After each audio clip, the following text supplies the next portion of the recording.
Assalamualaikum warahmatullahi wabarakatuh. Kembali lagi di channel Bagong Cerpen. Untuk kisah kali ini saya akan membawakan sebuah cerita yang berjudul Disantet Tetangga. Gara-gara sakit hati.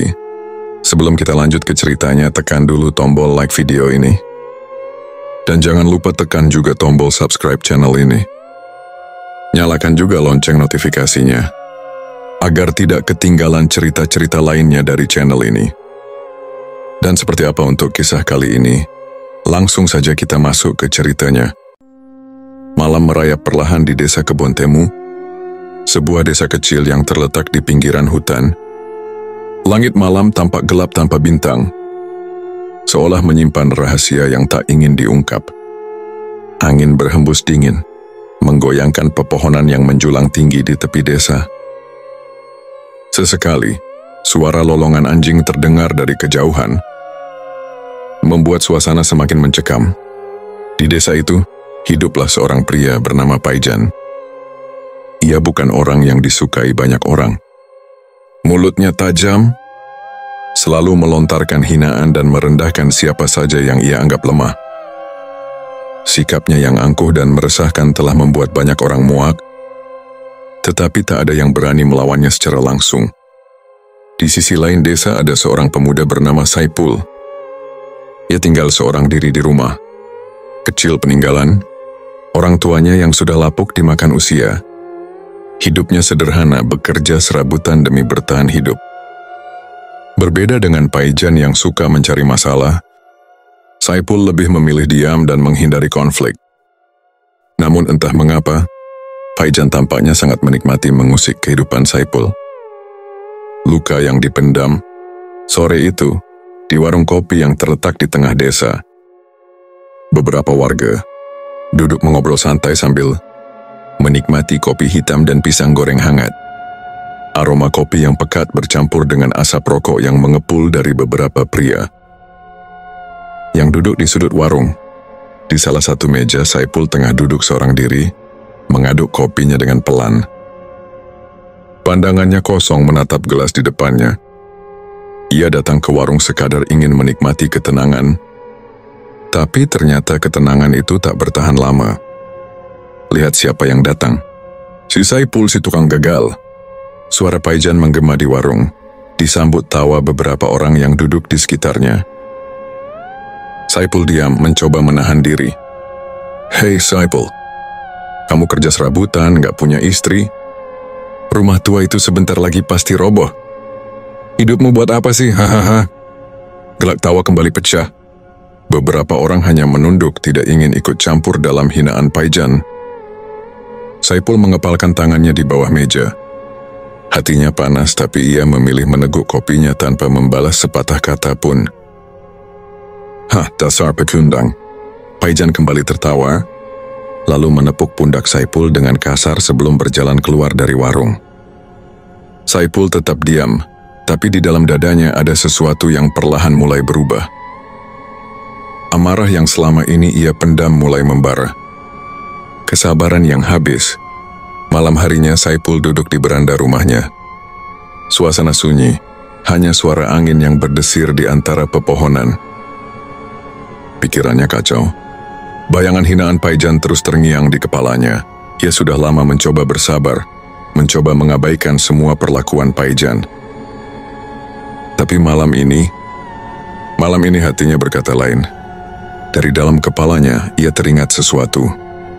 Sebuah bisikan lama yang dulu pernah ia dengar dari orang-orang tua di desa. Kalau kamu punya dendam yang benar-benar tak tertahankan, ada seseorang yang bisa membantumu. Saipul menelan ludah. Ia tahu siapa yang dimaksud orang-orang tua itu.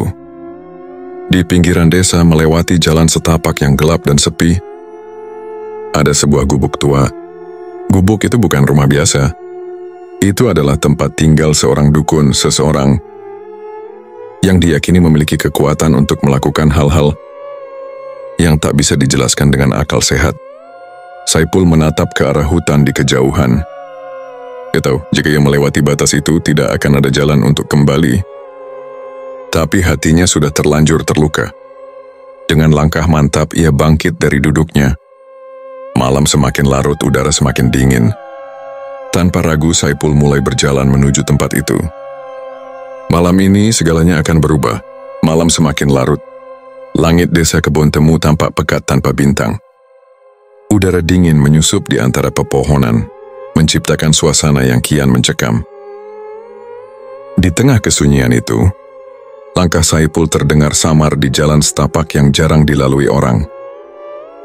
Hanya suara serangga malam dan hembusan angin yang menemani perjalanannya. Ia melangkah mantap menuju tepi desa, ke tempat yang selama ini hanya dibicarakan dalam bisik-bisik, rumah dukun tua yang katanya memiliki ilmu hitam. Tak banyak yang berani mendekat ke sana. Sebab tempat itu dikelilingi aura yang membuat bulu kuduk meremang. Setelah berjalan sekitar setengah jam, akhirnya ia tiba di depan sebuah gubuk tua. Cahaya redup dari pelita di dalam rumah menerobos celah-celah kayu, menandakan ada seseorang di dalam. Saipul menarik napas dalam-dalam, lalu mengetuk pintu 3 kali. Tok, tok, tok. Sunyi. Ia hampir berpikir tak ada siapa-siapa di dalam, sampai tiba-tiba suara langkah kaki terdengar dari dalam gubuk. Pintu kayu itu berderit pelan, membuka sedikit, menampakkan sepasang mata tua yang tajam menatapnya dari celah pintu. Kau datang dengan hati penuh amarah. Suara berat itu terdengar dari balik pintu. Saipul merinding. Ia belum mengatakan apapun, tapi orang di balik pintu itu sudah tahu apa yang ada di dalam hatinya. Pintu terbuka lebih lebar, menampakkan seorang pria tua dengan jubah hitam panjang. Rambutnya putih kusut, wajahnya penuh keriput, tetapi sorot matanya begitu tajam. Masuk, katanya singkat. Saipul melangkah masuk, merasakan hawa dingin yang berbeda dari suhu di luar. Ruangan itu penuh dengan benda-benda aneh, botol kaca berisi cairan, berwarna-warni, kain-kain hitam yang digantung di dinding, serta dupa yang masih mengepulkan asap tipis. Dukun itu duduk di atas tikar anyaman, lalu menatap Saipul dengan tatapan seolah bisa menembus pikirannya. Apa yang kau inginkan? Tanyanya. Saipul menggenggam lututnya erat. Ia ragu sejenak, tapi bayangan wajah Paijan, hinaan-hinaannya, dan rasa sakit yang ia pendam selama ini kembali memenuhi pikirannya. Aku ingin seseorang mendapatkan balasan atas perbuatannya. Jawabnya, suaranya bergetar. Dukun itu menghela napas lalu menatapnya lebih dalam. Balasan seperti apa yang kau inginkan? Saipul terdiam sejenak. Ia tak ingin membunuh Paijan, tidak. Tapi ia ingin lelaki itu merasakan penderitaan. Merasakan bagaimana rasanya menjadi korban seperti dirinya. Buat dia menderita. Buat dia tahu bagaimana rasanya dipermalukan dan dihina. Aku ingin dia merasakan sakit yang lebih dalam dari yang pernah aku rasakan. Dukun itu tersenyum tipis lalu mengangguk perlahan. Baik. Jika itu yang kau inginkan, aku akan membantumu. Ia meraih sebuah kain hitam yang terlipat rapi di sudut ruangan, lalu membukanya perlahan. Di dalamnya ada sebuah boneka kecil yang terbuat dari jerami, dengan seutas benang merah melilit di lehernya. Dukun itu mengambil paku panjang dari sebuah mangkuk kayu dan menatap Saipul sekali lagi. Sebut namanya. Saipul menggigit bibirnya merasa sedikit ragu. Tapi kemudian ia mengingat semua yang telah Paijan lakukan.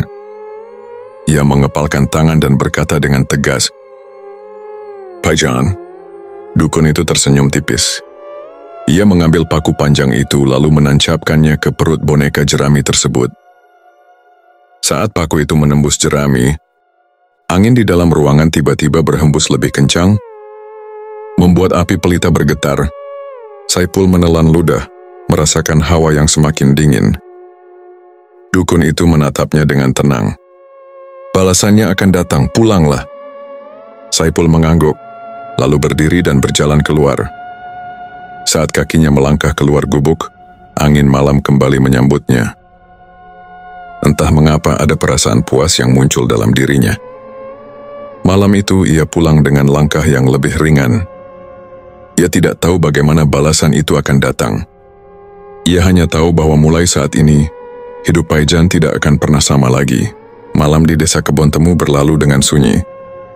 Angin berhembus pelan, menggoyangkan ranting-ranting pepohonan yang mulai meranggas. Saipul pulang ke rumahnya dengan perasaan yang sulit. Dijelaskan antara lega dan sedikit gelisah. Apakah ini keputusan yang benar? Apakah Paijan akan benar-benar menerima akibat dari perbuatannya? Namun semua keraguan itu hilang saat ia mengingat kembali penghinaan yang telah diterimanya bertahun-tahun. Kini ia hanya perlu menunggu. Pagi berikutnya, di warung kopi yang biasa menjadi tempat berkumpulnya warga, Paijan datang seperti biasanya. Dengan langkah penuh percaya diri, ia masuk ke dalam warung. Disambut beberapa warga yang sudah duduk menikmati kopi mereka. Pagi-pagi enaknya minum kopi sama ngeledek si Saipul lagi. Hahaha, katanya sambil tertawa keras. Tapi anehnya, kali ini tidak ada yang ikut tertawa. Warga yang biasa menjadi penonton saat Paijan mengolok-olok. Saipul kini hanya diam atau pura-pura sibuk dengan cangkir kopi mereka. Paijan menggenyi? Wah, kenapa pada diam? Gak seru ah. Saipul mana? Kok nggak ada dia di sini? Dari sudut warung Pak Joyo, pria tua yang sering duduk di pojokan sambil mengisap rokok kreteknya, menatap Paijan dengan mata menyipit. Udahlah Jan, udah gede mulut dijaga dikit. Kasihan orang itu. Paijan mendengus.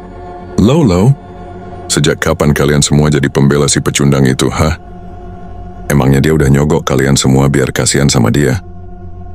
Pak Joyo hanya menggeleng pelan, lalu kembali mengisap rokoknya tanpa berkata apa-apa lagi.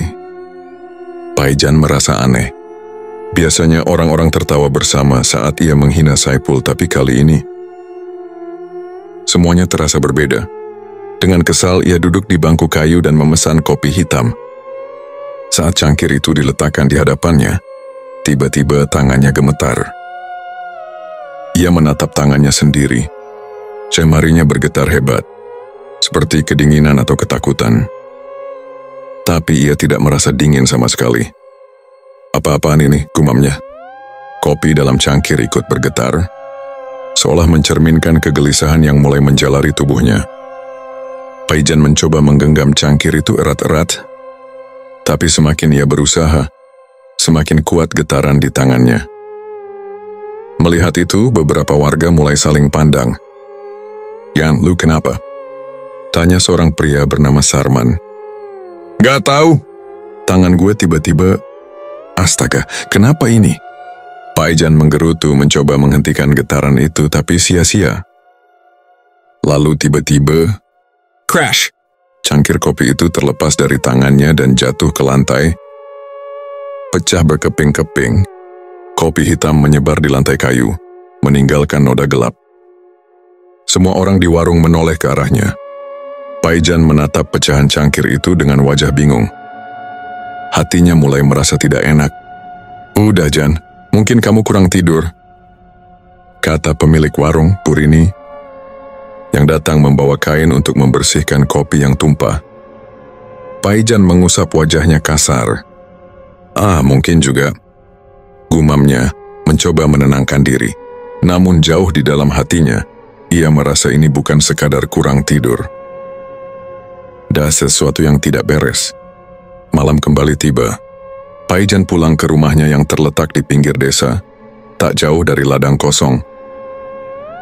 Rumahnya cukup besar dibandingkan rumah warga lain, tapi tak banyak yang suka bertamu ke sana karena kelakuan pemiliknya yang menyebalkan. Paijan merebahkan tubuhnya di atas dipan kayu di ruang tamu. Matanya terasa berat, tapi pikirannya masih dipenuhi kejadian di warung tadi pagi. Tangannya masih terasa aneh, meskipun getarannya sudah berkurang. Saat ia mulai terlelap, suara aneh terdengar dari luar rumahnya. Tok, tok, tok, tok. Suara seperti ada yang mengetuk pintu, tapi pelan. Paijan mengerutkan kening. Siapa malam-malam gini, gumamnya? Ia bangkit dari dipannya lalu berjalan menuju pintu depan. Dengan gerakan cepat, ia membuka pintu lebar-lebar. Namun tidak ada siapapun di sana. Hanya angin malam yang bertiup pelan, membawa suara jangkrik dari kejauhan. Paijan menghela napas kasar. Mungkin cuma angin, katanya sambil menutup pintu kembali. Namun saat ia baru saja berbalik, ketuk, ketuk, ketuk. Ketukan itu terdengar lagi, lebih keras dari sebelumnya. Paijan mendadak merinding. Kali ini ia tidak langsung membuka pintu. Ia menelan ludah, mencoba berpikir, apakah ada orang yang iseng? Tapi siapa yang berani bercanda dengannya? Dengan hati-hati ia menempelkan telinganya di pintu, mencoba mendengar lebih jelas. Namun tiba-tiba, Paijan, sebuah suara berat memanggil namanya dari luar. Suara yang dalam, parau dan tidak seperti suara manusia. Paijan tersentak mundur, matanya melebar. Keringat dingin mulai membasahi pelipisnya. Siapa itu? Suaranya terdengar bergetar. Tak ada jawaban, hanya ada sunyi. Paijan mulai merasa dadanya sesak. Ia merasa rumahnya semakin dingin, dan udara di sekitarnya terasa berat. Lalu tiba-tiba, Dor. Pintu rumahnya bergetar hebat seperti ada sesuatu yang ingin menerobos masuk. Payang panik. Ia mundur beberapa langkah lalu terjatuh ke lantai. Matanya menatap pintu dengan ketakutan, tapi ia tak berani mendekat. Siapapun itu pergi dari sini. Jangan macam-macam, teriaknya dengan suara yang terdengar jauh lebih lemah dari biasanya. Ketukan itu berhenti. Keheningan kembali menyelimuti rumahnya. Paijan masih duduk di lantai, napasnya tersengal. Ia merasa dadanya hampir meledak karena ketakutan. Lalu dengan sangat pelan, ia mendengar suara langkah kaki di dalam rumahnya. Tap, tap, tap. Paijan membeku. Ia tidak pernah merasa setakut ini seumur hidupnya. Dan malam itu ia sadar, sesuatu telah datang untuknya. Hari itu sejak pagi tubuh Paijan terasa sangat lemas. Ia yang biasanya bangun pagi untuk keliling kampung dan mengganggu tetangganya, kali ini bahkan tidak sanggup bangun dari tempat tidur. Keringat dingin mengalir deras dari pelipisnya, dan dadanya terasa begitu berat seperti ada beban besar yang menindih. Ia mencoba bangkit, tapi begitu kakinya menyentuh lantai, dunia di sekitarnya langsung berputar. Aduh, kenapa badanku begini? Gumamnya sambil memegangi kepala. Dari luar kamar, terdengar suara langkah kaki cepat.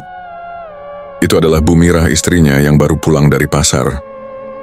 Begitu masuk ke dalam kamar dan melihat suaminya yang duduk, terhuyung dengan wajah pucat pasi, wajahnya langsung berubah panik. Pak, kamu kenapa? Serunya sambil berlari mendekat. Paijan mencoba bicara, tapi tenggorokannya terasa kering. Suaranya hanya keluar dalam bisikan serak. Aku gak enak badan, kayak mau mati. Mendengar kata-kata itu, Bu Mirah semakin cemas. Ia segera memanggil beberapa tetangga untuk membantu. Tak lama warga berdatangan. Salah satunya adalah Pak Joyo, tetua desa yang dikenal sering membantu warga yang sakit. Pak Joyo berjongkok di samping Paijan, menatap wajahnya yang pucat dan berkeringat. Ini beda, Mirah. Paijan gak pernah sakit sebelumnya. Bu Mirah mengangguk cepat. Iya, makanya saya panik. Kita bawa ke puskesmas saja, Pak. Tanpa membuang waktu, beberapa warga membantu mengangkat tubuh Paijan ke atas gerobak kayu. Karena puskesmas desa terletak agak jauh, dan tidak ada kendaraan yang bisa mengantar mereka dengan cepat. Dengan tergesa-gesa mereka membawa Paijan ke puskesmas. Sesampainya di puskesmas, Paijan segera diperiksa oleh Dr. Rahmat, satu-satunya dokter di desa itu. Dr. Rahmat mengecek tekanan darah, denyut nadi, suhu tubuh, serta melakukan beberapa tes sederhana untuk memastikan apa yang terjadi pada Paijan. Setelah itu ia mengambil sampel darah untuk diuji. Selama hampir 1 jam, Bu Mirah menunggu dengan gelisah di luar ruang pemeriksaan. Beberapa warga yang ikut mengantar juga duduk di bangku panjang, berbisik-bisik membicarakan keadaan Paijan. Akhirnya Dr. Rahmat keluar dengan ekspresi yang terlihat bingung. Bu Mira segera berdiri. "Gimana, Dok? Suami saya kenapa?" Dr. Rahmat menghela napas. "Secara medis, suamimu sehat. Tidak ada tanda-tanda penyakit apapun dalam tubuhnya." Bu Mira mengerutkan kening. "Maksudnya, Dok?" "Tekanan darahnya normal. Organ dalamnya baik-baik saja. Tidak ada infeksi, tidak ada virus, tidak ada apapun yang mencurigakan. Saya bahkan sudah cek darahnya, dan hasilnya bersih." Seolah-olah dia sehat-sehat saja. Ruangan menjadi sunyi. Bu Mira melirik ke dalam ruang pemeriksaan, di mana Paijan masih berbaring dengan wajah pucat. Bagaimana bisa dikatakan sehat kalau dia bahkan tidak bisa berdiri? Dari kerumunan warga, seorang ibu tua bernama Mbok Sarmi berbisik pelan. "Ini bukan sakit biasa." Beberapa warga menoleh ke arahnya. "Apa maksudmu, Mbok?" tanya salah satu warga. Mbok Sarmi menggigit bibirnya ragu, tapi kemudian berkata pelan, "Kadang ada penyakit yang tak bisa dijelaskan oleh ilmu kedokteran. Bukan karena virus, bukan karena bakteri, tapi karena sesuatu yang dikirim oleh orang lain." Mendengar itu, beberapa warga langsung saling pandang, seolah mereka mulai memahami sesuatu. Namun Bu Mira menepis pikiran itu. Ia masih percaya bahwa suaminya hanya kelelahan. Karena dokter tidak menemukan penyakit apapun, akhirnya Paijan diputuskan untuk pulang. Warga membantu membawanya kembali ke rumah dengan gerobak yang sama. Namun malam itu, sesuatu yang mengerikan terjadi. Malam di desa Kebon Temu terasa lebih dingin dari biasanya. Angin berhembus pelan, membuat daun-daun kering di halaman rumah Paijan berdesir lembut. Di dalam kamar, Paijan berbaring dengan tubuh yang semakin melemah. Nafasnya pendek-pendek dan keringat dingin terus mengalir di dahinya. Bu Mira duduk di sampingnya, mengipasi suaminya dengan selembar kain lusuh. "Sabar ya, Pak. Besok kita coba cari tabib kalau masih belum sembuh." Paijan hanya bisa mengangguk lemah. Namun sekitar tengah malam tubuhnya tiba-tiba kejang hebat. "Ah!" Paijan menegang, matanya melotot dan tubuhnya menggigil keras. Dadanya naik turun cepat, seolah ada sesuatu yang menghantam dari dalam tubuhnya. "Pak. Kenapa?" Bu Mira panik.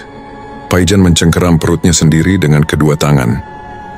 Ia membuka mulut mencoba berteriak, tapi hanya suara serak yang keluar. Lalu sebelum Bu Mira bisa melakukan apapun, wargi. Paijan muntah darah, tapi bukan hanya darah. Di antara cairan merah kental itu, terlihat benda-benda kecil berkilauan jatuh ke lantai kayu. Bu Mira terkejut. Dengan tangan gemetar ia melihat lebih dekat. Dan di sana di atas lantai yang berlumuran darah, tampak paku-paku berkarat, pecahan kaca kecil, dan serpihan kawat berduri. "Ya Allah, apa ini?" jerit Bu Mira histeris. Paijan terus terbatuk-batuk, matanya mulai berair. Satu paku lagi keluar dari mulutnya, berlumuran lendir dan darah segar. Beberapa warga yang mendengar jeritan Bu Mira segera berdatangan. Begitu mereka melihat apa yang terjadi, beberapa langsung mundur ketakutan. Ini bukan sakit biasa," bisik Pak Joyo dengan suara bergetar. "Ini santet." Malam itu rumah Paijan berubah menjadi tempat penuh teror. Tak ada yang berani mendekat terlalu lama, dan tak ada yang tahu bagaimana cara menyembuhkannya. Tapi satu hal pasti, ini bukan sakit yang bisa disembuhkan oleh dokter. Malam itu rumah Paijan dipenuhi ketegangan dan ketakutan. Setelah kejadian mengerikan tersebut, Bu Mira tidak tahu harus berbuat apa. Paijan terus terbatuk dan muntah darah bercampur benda-benda tajam. Di tengah kebingungannya ia mendengar bisikan dari Mbok Sarmi. Si ibu tua yang sebelumnya sempat mengatakan bahwa ini adalah akibat dari ilmu hitam. Mbok Sarmi. Bu Mira bergegas keluar rumah dan menemui ibu tua itu yang tengah duduk di serambi rumah. "Mbok, tolong bantu kami, Paijan." Paijan menderita, Mbok. Ombok Sarmi hanya diam sejenak menatap Bu Mirah dengan mata penuh pemahaman. Kemudian ia berkata perlahan, "Ini bukan penyakit biasa. Ini akibat dari perbuatanmu atau suamimu terhadap seseorang. Sesuatu telah dikirimkan padamu." "Siapa yang mengirimkan ini pada kami, Mbok?" tanya Bu Mirah, suaranya hampir putus-putus. "Ada yang sakit hati pada Paijan. Dendam itu bisa saja datang dalam bentuk yang tak terlihat oleh mata biasa, tapi akan terasa oleh tubuh. Sudah seharusnya Paijan meminta maaf." "Siapa yang Mbok? Siapa yang dia sakiti?" Bu Mirah mendesak. "Pergilah ke Saipul. Dia yang paling merasa tersakiti oleh Paijan." Saat nama itu disebut, Bu Mirah terdiam sejenak. Saipul, nama yang tak pernah ia dengar sebelumnya. Meskipun mereka tinggal dalam satu desa, Paijan juga pernah menyebutkan tentang Saipul, seorang pemuda yang dikatakan sering diejek oleh Paijan di masa lalu. Keesokan harinya, dengan hati berat dan penuh keraguan, Bu Mirah meminta bantuan Pak Joyo untuk mencari Saipul. Mereka bertiga, Bu Mirah, Pak Joyo, dan Paijan yang sudah semakin lemah, pergi ke rumah Saipul. Setelah menempuh perjalanan yang cukup jauh, mereka akhirnya tiba di sebuah rumah kecil di pinggir desa. Saipul sedang duduk di beranda rumahnya. Begitu melihat kedatangan mereka, wajahnya tampak datar, tidak terkejut ataupun senang. "Saipul, kami datang untuk meminta maaf." "Paijan ingin meminta maaf padamu," kata Bu Mirah dengan suara penuh harap. Saipul menatap mereka tanpa ekspresi. "Paijan, apa dia merasa bersalah?" tanya Saipul datar. Paijan, yang sudah sangat lemah, mengangkat wajahnya, menatap Saipul dengan mata yang penuh penyesalan. "Saipul, aku tahu aku telah menyakitimu. Aku minta maaf. Tolong hentikan ini. Aku tak tahu apa yang terjadi padaku." Saipul terdiam beberapa saat, kemudian berdiri dan berjalan perlahan mendekat. "Aku sudah lama memaafkanmu, Paijan. Aku tak ingin ada hal buruk yang terus menghantui kita." Paijan menggenggam tangan Saipul dengan gemetar. "Maafkan aku, Saipul. Aku tidak tahu kenapa aku begitu jahat kepadamu dulu. Tolong hentikan semua ini." Saipul menatap Paijan dengan tatapan tajam. Setelah beberapa detik yang terasa panjang, Saipul akhirnya berbicara. "Aku sudah memaafkanmu. Tidak ada lagi dendam di hatiku." Begitu kata-kata itu keluar dari mulut Saipul, suasana yang tegang seketika berubah. Seolah-olah ada sesuatu yang terlepas dari tubuh Paijan. Tubuhnya yang lemas mulai terasa lebih ringan. "Saipul, terima kasih." Paijan hampir menangis. Saipul memalingkan wajahnya, seolah tak ingin menunjukkan perasaan. "Kamu bebas dari ini sekarang, Paijan.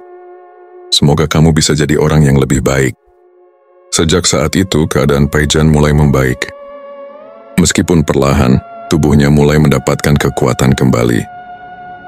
Dia tidak lagi muntah darah atau merasa kesakitan yang luar biasa. Bu Mirah merawat suaminya dengan penuh perhatian, dan mereka bersama-sama berdoa agar segala keburukan yang mereka alami segera berakhir. Paijan tidak lagi mengganggu tetangganya. Ia mulai meminta maaf kepada orang-orang yang pernah dia sakiti, termasuk Saipul yang ternyata tak hanya memaafkan, tetapi juga membantu menghilangkan beban yang ada pada Paijan. Pada suatu pagi yang cerah, Paijan berdiri di beranda rumahnya, memandangi desa yang tenang. Ia merasa ringan seolah bebannya yang lama telah terangkat. "Saipul Banner," gumam Paijan pelan. "Dendam hanya membuat kita terbelenggu. Aku berjanji akan berubah." Sejak saat itu Paijan benar-benar berubah. Ia menjadi lebih sabar, lebih ramah, dan tidak lagi menyakiti orang lain. Kejadian itu menjadi pelajaran hidup yang tak akan pernah ia lupakan. Dan bagi Saipul, meskipun ia tidak meminta balasan atas kebaikannya, ia merasa puas karena ia tahu bahwa dengan memaafkan, ia tidak hanya mengakhiri penderitaan Paijan, tetapi juga membebaskan dirinya dari belenggu kebencian yang selama ini ia simpan dalam hatinya. Beberapa bulan berlalu sejak kejadian mengerikan yang menimpa Paijan.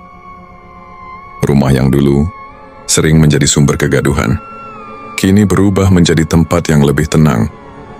Paijan tak lagi menjadi pria yang suka meresahkan warga. Kini, ia lebih banyak menghabiskan waktu di rumah, berkebun di halaman belakang, dan sesekali berbincang dengan tetangga tanpa ada ejekan atau hinaan. Ia tak lagi menjadi orang yang ditakuti, melainkan dihormati karena perubahannya. Suatu malam, Paijan duduk sendirian di beranda rumah, ditemani secangkir teh hangat. Ia menatap ke langit di mana bulan bersinar terang. Udara terasa sejuk, berbeda dengan malam-malam penuh ketakutan yang pernah ia alami. Dari jauh langkah kaki terdengar mendekat. Paijan menoleh dan melihat Saipul berdiri di depan pagar rumahnya. "Saipul," sapa Paijan dengan senyum kecil. Saipul mengangguk. "Bagaimana keadaanmu sekarang?" Paijan menghela napas panjang. "Lebih baik. Jauh lebih baik. Abai ready period orang baru." Saipul tersenyum tipis. "Baguslah." Hening sejenak. Angin malam berhembus pelan, membawa suara dedaunan yang berbisik. "Aku masih tak percaya aku pernah seburuk itu," kata Paijan lirih. "Dan aku tak percaya aku masih hidup setelah apa yang terjadi." Saipul menatapnya dalam diam. "Terima kasih, Saipul," lanjut Paijan. "Kau tak harus memaafkanku, tapi kau melakukannya. Aku berhutang budi padamu." Saipul hanya menggeleng pelan. "Aku tidak menginginkan hutang budi, Paijan. Aku hanya ingin hidup dengan tenang tanpa dendam." Paijan mengangguk, memahami maksudnya. "Aku sudah belajar dari semuanya, Saipul. Ku tak akan kembali menjadi seperti dulu." Saipul menatapnya sesaat sebelum akhirnya berkata, "Itu yang terpenting." Tanpa banyak kata lagi, Saipul berbalik dan berjalan menjauh. Menghilang dalam gelapnya malam, Paijan menatap punggung pemuda itu hingga ia tak lagi terlihat. Lalu untuk pertama kalinya dalam hidupnya, ia merasa benar-benar bebas. Tidak ada lagi bayangan hitam yang mengikutinya. Tidak ada lagi beban yang menghantuinya. Hanya ada dirinya yang baru, dan kehidupan yang lebih baik menantinya di hari-hari mendatang.